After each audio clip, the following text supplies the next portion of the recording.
हमने पिछले लेक्चर में नल हाइपोथेसिस के बारे में पढ़ा था। पहले हम पूछते हैं टेस्ट ऑफ सिग्निफिकेंस क्यों यूज़ होते हैं, काई स्क्वायर क्यों यूज़ होता है, जो कि एक टेस्ट ऑफ सिग्निफिकेंस है। काई स्क्वायर टेस्ट यूज़ होता है दो या ज़्यादा ग्रुप के बीच में कंपेयर करने के लिए कि उनमें जो डिफरेंस आया है वो बाय चांस है या सच में उनमें डिफरेंस है, एक बड़ा और एक छोटा।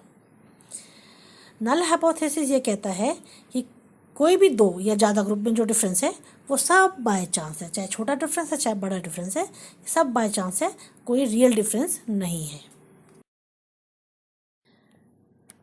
तो काई स्क्वायर और दूसरे टेस्ट ऑफ सिग्निफिकेंस करते क्या है, वो कैलकुलेट करते हैं ये प्रोबेबिलिटी कि नल हाइपोथेसिस कितना सही है, और इस प्रोबेबिलिटी को बोलते हैं पी वैल्यू। एक वैल्यू 0.05 फिक्स कर दी गई है, अगर पी वैल्यू 0.05 से नीचे है तो हम कहते हैं नल हाइपोथेसिस सच नहीं हो सकता, बहुत कम प्रोबेबिलिटी है, और हम नल हाइपोथेसिस को रिजेक्ट कर देते हैं और हम कहते हैं कि जो डिफरेंस है दो या ज़्यादा ग्रुप के बीच में वो सिग्निफिकेंट है, सही में डिफरेंस है। इसको कहते हैं ऑल्टरनेटिव हाइपोथेसिस H1। पर यदि पी वैल्यू 0.05 है या उससे ज़्यादा है तो हम नल हाइपोथेसिस को एक्सेप्ट करना पड़ता है, मतलब वो डिफरेंस कितना भी बड़ा आया हो हम कहते हैं ये डिफरेंस जस्ट बाय चांस है, एक्चुअली दोनों ग्रुप्स में या कोई डिफरेंस नहीं है। पर ये पी वैल्यू हम कैलकुलेट करते कैसे हैं, हम पी वैल्यू कैलकुलेट करते हैं जो हमें डेटा दिया हुआ है उसके लिए जो अप्रोप्रिएट टेस्ट ऑफ सिग्निफिकेंस है वो लगाते हैं। ये ज़रूरी है कि अप्रोप्रिएट टेस्ट ऑफ सिग्निफिकेंस लगाया गया, उसकी जगह आप कोई और टेस्ट लगा देंगे। हमने पिछले लेक्चर में डिस्कस किया कि क्वालिटेटिव डेटा क्या होता है, और ये भी कि दो कॉमनली यूज टेस्ट हैं क्वालिटेटिव डेटा के लिए, जो कि है स्टैंडर्ड एरर और डिफरेंस बिटवीन टू प्रोपोर्शंस और काई स्क्वायर टेस्ट। एक शॉर्ट में बता दें कि क्वालिटेटिव डेटा वो होता है जिसमें कि आप वेरिएबल जो आप स्टडी कर रहे हो वो या तो पार्टिसिपेंट में होता है या नहीं हो सकता, तो हम काउंट कर सकते हैं कि कितने लोगों में है और कितनों में नहीं है। वी कैन से कि इतने प्रपोर्शन लोगों में वो चीज़ थी या इतने % लोगों में वो चीज़ थी। कुछ एग्जाम्पल दे देते हैं, जैसे कि मोटे लोगों में से 10% मोटे लोगों को कॉरोनरी हार्ट डिजीज़ हुई और 90% को नहीं हुई। 146 लोगों को वैक्सीन दी गई, उनमें से आगे जाके 5 लोगों को तो डिजीज़ हो गई, बाकियों को नहीं हुई, और 150 लोगों को जिनको वैक्सीन नहीं दी गई थी 53 लोगों को डिजीज़ हो गई और बाकी को नहीं हुई। तो दो प्रपोर्शन हमें मिली हैं, 5 आउट ऑफ 146 और दूसरे ग्रुप में 53 आउट ऑफ 150। तो ये जो डिफरेंस है ये सिग्निफिकेंट है या नहीं या बाय चांस है। तो ये एग्जांपल है क्वालिटेटिव डेटा का। इस लेक्चर में हम स्टडी करेंगे काई स्क्वायर टेस्ट की स्टेप्स। काई स्क्वायर टेस्ट के सारे स्टेप्स हैं वो अल्टीमेटली हमें देते हैं काई स्क्वायर वैल्यू उस डेटा के लिए जो हमारी स्टडी से निकला है, और ये काई स्क्वायर वैल्यू हम देखते हैं काई स्क्वायर टेबल में, और जहाँ से हमें मिल जाती है पी वैल्यू। आखिरी तो हमें पी वैल्यू ही चाहिए कि वो 0.05 से कम है या उससे या उतनी उससे ज़्यादा है।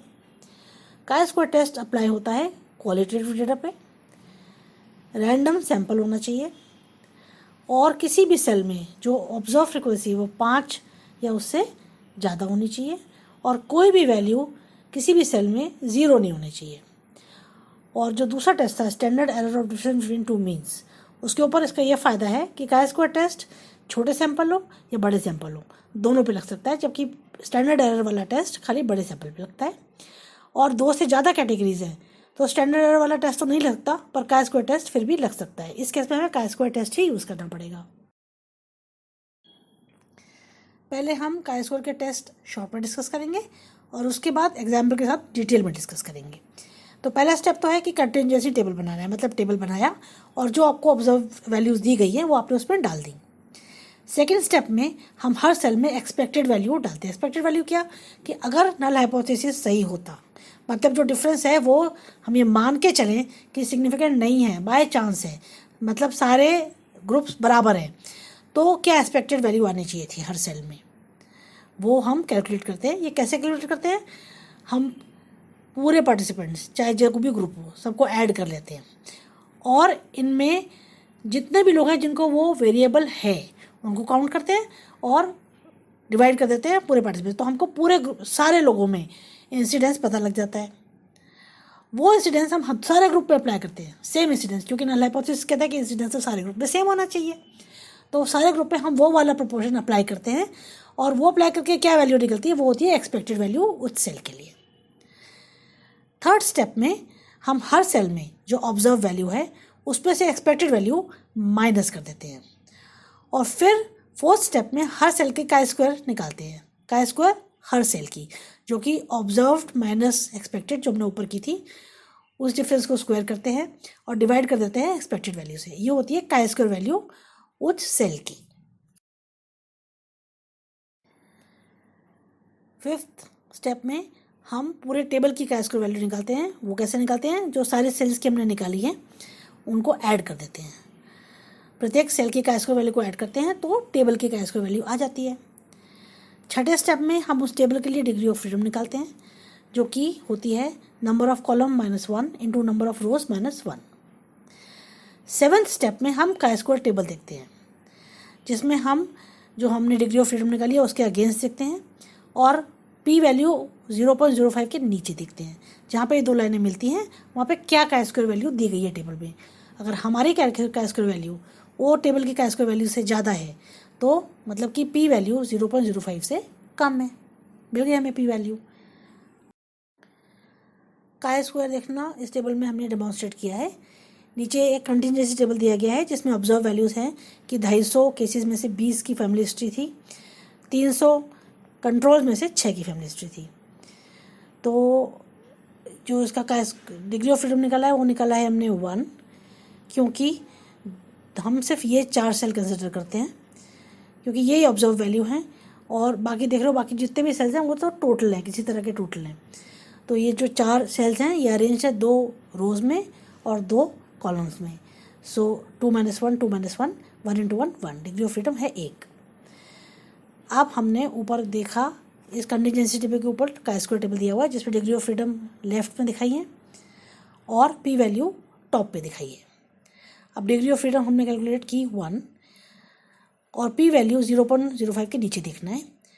तो जो का स्क्वायर टेबल में है वो है 3.84 और हमारा है 10.89, इससे कहीं ज़्यादा, मतलब पी वैल्यू 0.05 से नीचे है, बल्कि 0.02 पी वैल्यू के नीचे जो का स्क्वायर है उससे भी हमारा कैलकुलेटेड का स्क्वायर ज़्यादा है, और तो और पी वैल्यू 0.001 के नीचे जो का स्क्वायर है वो है 10.82 और हमारा उससे भी ज़्यादा है, मतलब हमारी पी वैल्यू 0.001 से भी कम।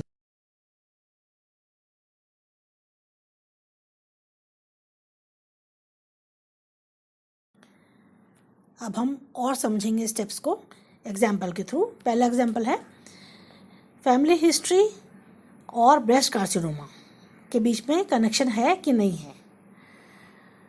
एक केस कंट्रोल स्टडी की गई जिसमें 250 केसेस लिए गए, 250 केस लिए गए ब्रेस्ट कार्सिनोमा के, और 300 कंट्रोल लिए गए जिनमें ब्रेस्ट कार्सिनोमा नहीं था।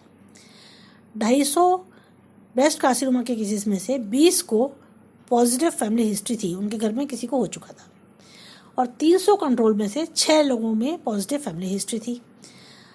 20 out of 250 and 6 out of 300। ये जो डिफरेंस बिटवीन प्रोपोर्शंस है ये सिग्निफिकेंट है कि नहीं है, हम का स्क्वायर टेस्ट लगा के देखेंगे। पहला स्टेप है कंटिजेंसी टेबल बनाना। तो ये हमने टेबल बनाया है, हमने लिखा केसेस और कंट्रोल। टोटल 250 केसेस है, हमने लिख दिया। टोटल 300 कंट्रोल्स हैं, वो लिख दिया, और टोटल पार्टिसिपेंट्स 550 है, दोनों को मिला के वो लिख दिया। फिर हमने वो फिगर एंटर की जिनकी फैमिली हिस्ट्री पॉजिटिव थी, 20 केसों की और 6 कंट्रोल्स की। फिर हमने एंटर किया जिनकी फैमिली हिस्ट्री नेगेटिव थी, 230 केसेस की और 294 कंट्रोल्स की फैमिली हिस्ट्री नेगेटिव थी। ये बन गया हमारा कंटिजेंसी टेबल। स्टेप 2, इसमें हमें एक्सपेक्टेड वैल्यू निकालनी है। ये हम आपको अच्छे से समझाएंगे, शायद पीछे समझ में ना आया हो। तो एक्सपेक्टेड वैल्यू ये मान के कि नल हाइपोथेसिस है, सही में है, और डिफरेंस जो है वो नॉट सिग्निफिकेंट है, सिमिलर है सब में। फैमिली हिस्ट्री की प्रोपोर्शन सिमिलर है दोनों ग्रुप्स में। अब हम क्या करते हैं, सारे टोटल लेते हैं जो कि 550 है, और देखते हैं उनमें से कितने लोगों की फैमिली हिस्ट्री पॉजिटिव थी। 20 केसेस की और 6 कंट्रोल की, 26 लोगों की फैमिली हिस्ट्री पॉजिटिव थी, और 550 दोनों ग्रुप को मिला के टोटल लोग थे। तो हमारे पूरे ग्रुप की सब कुछ मिला लो, सारे पार्टिसिपेंट्स की कितनी आती है परसेंटेज, 26 550 में से, मतलब 4.7% औरतों में फैमिली हिस्ट्री पॉजिटिव है, चाहे वो केस हो चाहे कंट्रोल हो। अब ये जो 4.7% निकला है ये हम दोनों ग्रुप्स में लगा के एक्सपेक्टेड वैल्यू निकाल लेंगे। तो expected number of cases with positive family history would be 4.7 divided by 100 multiplied by number of cases जो कि 250 है। तो एक्सपेक्टेड वैल्यू सेल 1 की आई 11.75। फिर expected number of controls with positive family history, वो नंबर ऑफ कंट्रोल्स जिनमें कि positive history expected है वही सेम होनी चाहिए नल हाइपोथेसिस के हिसाब से। तो 4.7 divided by 100 into number of controls, value I 14.1। उसी तरह से number of cases expected without family history 238.5 and expected number of controls without family history 285.9। ये हमने इनमें एंटर कर दी, सेल्स में एंटर कर दी सारी एक्सपेक्टेड वैल्यूज। स्टेप 3 में हम माइनस करते हैं ऑब्जर्व में से एक्सपेक्टेड वैल्यू हर सेल में। यहाँ पे ये वही टेबल है पीछे जिसमें ऑब्जर्व वैल्यू है और एक्सपेक्टेड वैल्यू है, और इसमें हमने observe minus expected value calculate की है। स्टेप 4 हम हर सेल की काई स्क्वायर वैल्यू निकालते हैं। हमने पीछे ऑब्जर्व माइनस एक्सपेक्टेड वैल्यू निकाली थी, अब काई स्क्वायर हर एक सेल का निकालेंगे। ऑब्जर्व माइनस एक्सपेक्टेड इसको हम स्क्वायर कर देंगे और जो वैल्यू है इसको डिवाइड कर देंगे एक्सपेक्टेड से। हमने इस टेबल में ये फॉर्मूले में डाल रखा है और इस टेबल में हमने हर एक सेल की प्रत्येक सेल की काई स्क्वायर वैल्यू निकाल के लिख दी है। 5वें स्टेप में हमने टेबल की काई स्क्वायर वैल्यू निकाली है, मतलब हर एक सेल की जो काई स्क्वायर वैल्यू निकाली थी उसको ऐड कर दिया तो आ गई 11.06। ये टेबल की काई स्क्वायर वैल्यू है। 6ठे स्टेप में हमें डिग्री ऑफ फ्रीडम निकालनी है। 2 कॉलम है 2 रो हैं, तो डिग्री ऑफ फ्रीडम है 2 - 1 इंटू 2 - 1 1 इंटू 1 1। तो फाइनल स्टेप जो स्टेप 7 है उसमें हम काई स्क्वायर टेबल में देखते हैं और नोट करते हैं डिग्री ऑफ फ्रीडम जो हमने कैलकुलेट की है उसके अगेंस्ट और पी वैल्यू 0.05 के नीचे। हमने जैसे पीछे देखा था एग्जाम्पल में जब हमने डेमोन्स्ट्रेट किया था कि डिग्री ऑफ फ्रीडम 1 हो और पी वैल्यू 0.05 हो, तो उसके जहाँ पे 2 लाइनें मिलती हैं काई स्क्वायर की टेबल वैल्यू है 3.84। तो 3.84 से कुछ भी ज़्यादा हो तो वो सिग्निफिकेंट है। पी वैल्यू 0.05 है। हमारा काई स्क्वायर वैल्यू है 11.06 जो कि 3.84 से ज़्यादा है, तो P < 0.05 है। तो हम ये कहते हैं कि जो डिफरेंस है विमेन विद पॉजिटिव हिस्ट्री वो केसेस में सिग्निफिकेंटली ज़्यादा है। तो हम ये कंक्लूड करते हैं कि positive family history of breast carcinoma की और ब्रेस्ट कार्सिनोमा होना दोनों एसोसिएटेड हैं। अगर 2 से ज़्यादा कैटेगरी हैं तो काई स्क्वायर कैसे लगाना है, इसका एग्जाम्पल हम दूसरे एग्जाम्पल से करते हैं। हमें देखना है कि अगर माँ की एज जब उसने कंसीव किया है और डाउन सिंड्रोम पैदा होने में कोई एसोसिएशन है क्या। तो इस स्टडी में हर एक एज ग्रुप में 10,000 प्रेग्नेंट औरतों को फॉलोअप किया गया जब तक कि उनकी डिलीवरी नहीं हो गई, और जो बच्चा पैदा हुआ उसमें ये नोट किया गया कि वो डाउन सिंड्रोम है या नहीं है। और जो रिज़ल्ट है वो इस टेबल में दे रखे हैं कि पहली जो एज ग्रुप है 20 से 25 साल की 10,000 औरतों में से 5 को डाउन सिंड्रोम पैदा हुए। 26 से 30 साल में 10,000 औरतें जो थी उनमें से 6 को डाउन सिंड्रोम पैदा हुए और बाकी। तो पहले स्टेप में हम जो डेटा दिया हुआ है उससे कंटीजेंसी टेबल बनाएंगे। जो ये टेबल पीछे हमें दिया हुआ था, अब हमने कंटीजेंसी टेबल बनाया है। इसमें हमने कॉलम ऐड किया है डिलीवरी ऑफ अ बेबी जिसमें डाउन सिंड्रोम नहीं है। तो 10,000 में से 5 को डाउन सिंड्रोम हुआ था, 20 से 25 साल की औरतों में 9,995 में नहीं हुआ था, तो हमने वो भी एंट्री कर दी। तो ये टेबल अब कंप्लीट। दूसरे स्टेप में हमें हर एक सेल की एक्सपेक्टेड वैल्यू निकालनी है। तो हमने सारी औरतें ली, 5 ग्रुप है, हर एक पे 10,000 है, 50,000 टोटल औरतें हैं जिनमें सबको मिला के 63 डाउन सिंड्रोम की बर्थ हुई है। तो इंसिडेंस डाउन सिंड्रोम का सारी औरतों में मिला के है 63 डिवाइडेड बाई 50,000 इंटू 100, मतलब 0.13% औरतों को डाउन सिंड्रोम पैदा हुए हैं। तो उसी हिसाब से नो डाउन सिंड्रोम नहीं पैदा हुआ कितने प्रतिशत, 99.8, 99.8% औरतों को डाउन सिंड्रोम नहीं हुए हैं। तो नल के हाइपोथेसिस के हिसाब से सारे सेल्स में जो डाउन सिंड्रोम वाले हैं उनमें 0.13% होना चाहिए था, और जो डाउन सिंड्रोम नहीं वाले हैं उसमें 99.8 होना चाहिए था। तो हम उसके हिसाब से इस प्रोपोर्शन को यूज़ करके एक्सपेक्टेड वैल्यूज सारे सेल में निकालते हैं। तो सेल 1 में 0.13 डिवाइड बाई 100 इंटू 10,000 ग्रुप 13 औरतों को डाउन सिंड्रोम पैदा होने चाहिए थे, और क्योंकि हर एक ग्रुप में 10,000 ही औरतें हैं तो सारे सेल्स में 13 ही आएंगी, मतलब हर एक ग्रुप में 13 औरतों को डाउन सिंड्रोम पैदा होने चाहिए थे। और उसी तरह से 99% 8 औरतों को डाउन सिंड्रोम नहीं पैदा होना चाहिए थे सारे सेल्स में। तो एक्सपेक्टेड वैल्यू है 13 और 9980 हर एक सेल में सेम है, क्योंकि इसमें टोटल नंबर हर एक सेल में 10,000 है। अगर हर एक सेल में 10,000 से अलग है, कोई अलग अलग वैल्यूज़ हैं, तो मल्टीप्लिकेशन में हमें उस ग्रुप के नंबर ऑफ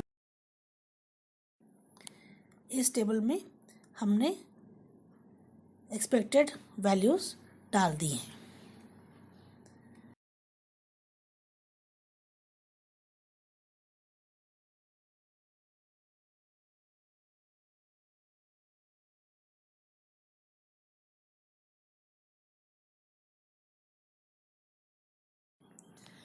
थर्ड स्टेप में हमने ऑब्जर्व वैल्यू में से माइनस की एक्सपेक्टेड वैल्यू हर एक सेल के लिए, इसमें एंट्री की गई है लाल नंबरों में। चौथे स्टेप में हमने प्रत्येक सेल की chi स्क्वायर वैल्यू निकाली है। हमने पीछे ऑब्जर्व्ड माइनस एक्सपेक्टेड निकाली थी, उसी को स्क्वायर करके और एक्सपेक्टेड नंबर से डिवाइड कर दिया, तो ये निकला है chi स्क्वायर उस सेल के लिए। प्रत्येक सेल का chi स्क्वायर हमने लाल अक्षरों में एंटर कर दिया कैलकुलेट करके। पांचवें स्टेप में हमें पूरे टेबल की chi स्क्वायर वैल्यू निकाली है। हाँ, प्रत्येक सेल की chi स्क्वायर वैल्यू को हमने जोड़ दिया, तो आ गई टेबल की chi स्क्वायर वैल्यू, जो कि निकली है 24.66। छठे स्टेप में हमें डिग्री ऑफ फ्रीडम निकालनी है, जो कि है number of column -1, number of रोज -1, दोनों को मल्टीप्लाई कर दिया।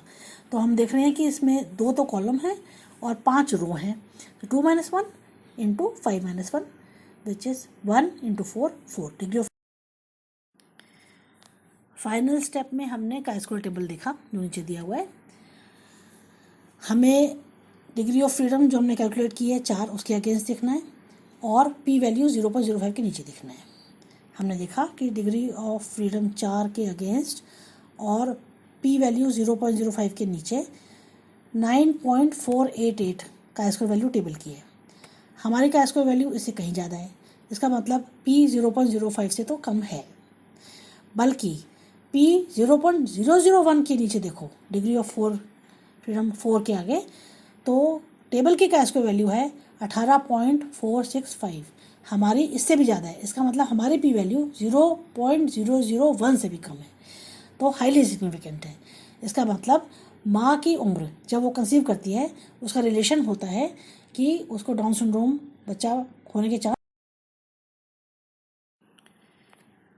यदि हमारा जो डेटा है वो 2x2 टेबल बनाता है, 2x2 में टेबल मतलब ये वाले हम जो टोटल्स हैं उनको इंक्लूड नहीं करते हैं, तो 2x2 मतलब 2 रो और 2 कॉलम का टेबल बनता है, जिसमें कि नीचे का एग्जांपल है a+b तो नंबर ऑफ केसेस हैं जिनमें से a को रिस्क फैक्टर प्रेजेंट है, c+d नंबर ऑफ कंट्रोल्स हैं जिनमें से c लोगों को रिस्क फैक्टर है, और n है टोटल पार्टिसिपेंट मतलब दोनों ग्रुप के मिला के।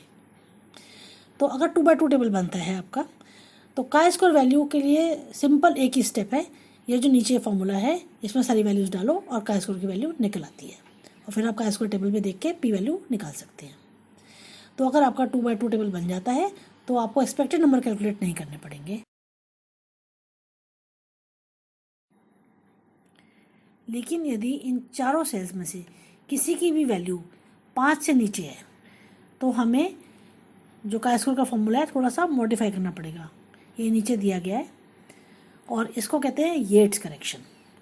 लेकिन याद रहे, अगर किसी भी सेल की वैल्यू 0 है तो chi स्क्वायर टेस्ट लग ही नहीं सकता, येट्स करेक्शन के साथ भी नहीं। और अगर 2 से ज़्यादा कैटेगरी हैं और उनमें भी किसी की सेल फ्रीक्वेंसी 0 है, तब भी chi स्क्वायर टेस्ट नहीं लग सकता, वो ऑब्जर्व और एक्सपेक्टेड वैल्यू के साथ भी नहीं लग सकता।